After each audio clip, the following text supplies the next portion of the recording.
what I'd like to understand a little bit is particularly more so about how you engage with your customers, the citizens in the city where you are, and the things that you're doing to really be able to effectively service them and their demands as they change.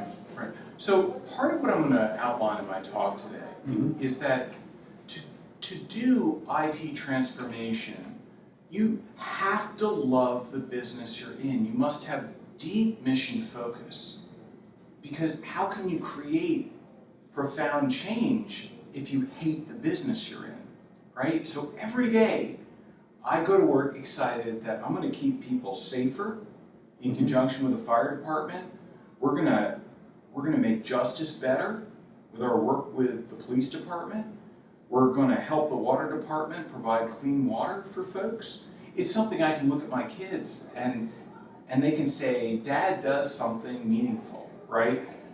I think at the same time, you can't be limited by the norms of your business, right?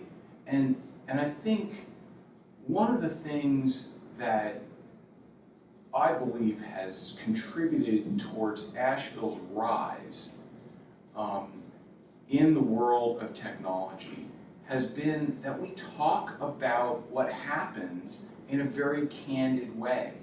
You know, we talk about our success, we talk about our failure.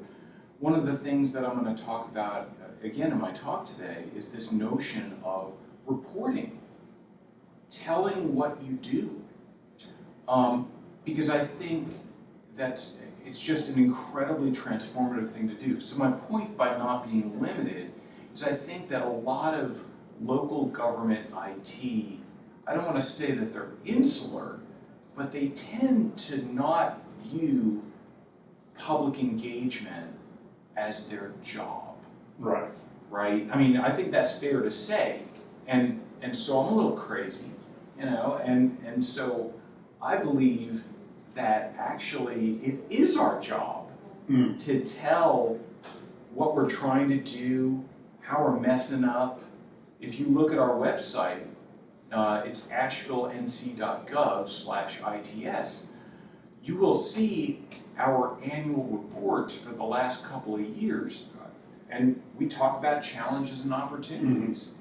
And I think that helps you sort of transcend your own limitations. When you know how you're messing up, and when you're candid about it, I think that creates an atmosphere of greater trust, right? Yes. Because there is exactly one word for someone who has no limitations and says they're perfect all the time, and it is liar, right?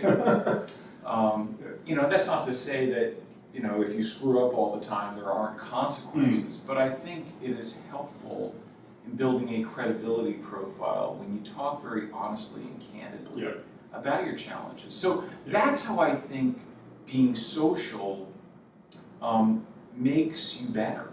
Yes. You know?